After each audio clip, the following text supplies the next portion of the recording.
السلام عليكم، ازيكم يا حبايبي؟ عاملين ايه؟ النهارده بقى انا قلت اما النهارده هنعمل مع بعض زي ما قلت لكم شويه بصاره. ما فيهاش اي حاجه غير حاجات بسيطه، شويه حاجات كده من البيت، اكله جميله ملهاش حل.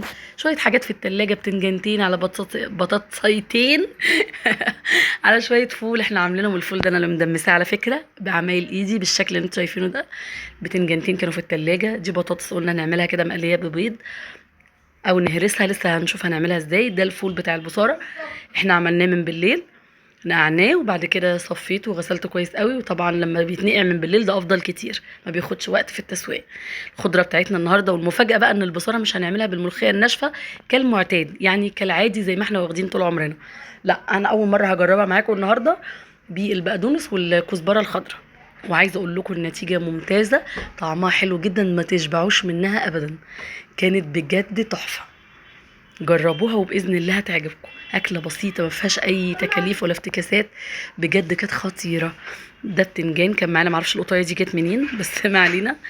ده بتنجان كان في التلاجة، قلت اما اطلعه كده ونقليه كده ونحط له شويه دقه من اللي احنا عاملينها مع بعض قبل كده وشايلينها في الفريزر. بنطلعه على ايه، على الشغل على طول. هنا الفول بتاعنا حطينا الخضره والميه السخنه وهنسيبه على النار، ومن وقت للتاني هنلم كل الجناب دي وهننزلها لحد ما يستوي معانا زي ما انتم شايفين في الفيديو. برضو هنلم الجناب اول باول.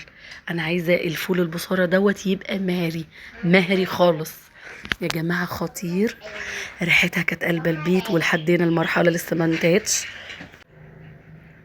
بعد ما خلاص استوى معايا خالص خالص، هنزل بيه بقى بالخلاط بتاعي وهضربه بقى في الخلاط كويس جدا. عايزاه ناعم خالص، بيوريه خالص.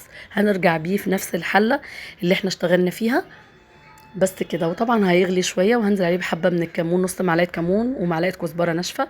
وعندي هنا معلقتين سمنه. هنعمل الطشه بتاعه البصاره، مش طبعا الملوخيه بس اللي بيتعمل لها طشه، لا طبعا البصاره برضو بيتعمل لها طشه واحلى طشه كمان. تمام. عندي هنا بصلايه مبشوره او متقطعه، انا قطعتها برنواز. برنواز يعني قطع صغيره خالص، لان المبشوره بننزل الميه اللي بتبقى في البصل، وده مش بيتعمل في كل الاكلات. قطعت البصل بتاعي برنواز صغير، قطع صغيره خالص، وهقلبه شويه. ولما يبتدي ياخد لون هنزل عليه بفصين من الثوم مهروسين. تمام. ليه التوم هنخليه بعدها بشويه؟ علشان طبعا التوم ما بياخدش وقت في التحمير، انما البصل بياخد وقت شويه. اول ما يبتدي ياخد لون هنزل عليه بفصين التوم مهروسين. وطبعا الاساسي في الاكله دي من اولها لاخرها الكزبره والكمون. تمام. الريحه ما اقولكوش كانت قلب الدنيا ازاي. هنا بقى شهقنا شهقه كبيره عشان نزلنا بالطشه بتاعتنا، كانت خطيره يا جماعه. هي بتتكلم عن نفسها. غرفنا الاطباق بتاعتنا بقى بالشكل اللي انتوا شايفينه دوت. اهم حاجه الحاجه تبقى شكلها يفتح النفس، مش حكايه ان انت بتعمل اكل وخلاص، لا، خلي عينك تدوق قبل ما تدوق الاكل اصلا. هنا شويه بصل من اللي احنا مكرملينه ومحمرينه ده بتاع الطشه، خدنا منه شويه كده وجرنشنا بيه الطبق بتاعنا، وكان لطيف جدا وبالشكل التحفه اللي انتوا شايفينه ده. عايزه اقول لكم الاكله دي كلنا فيها اكل.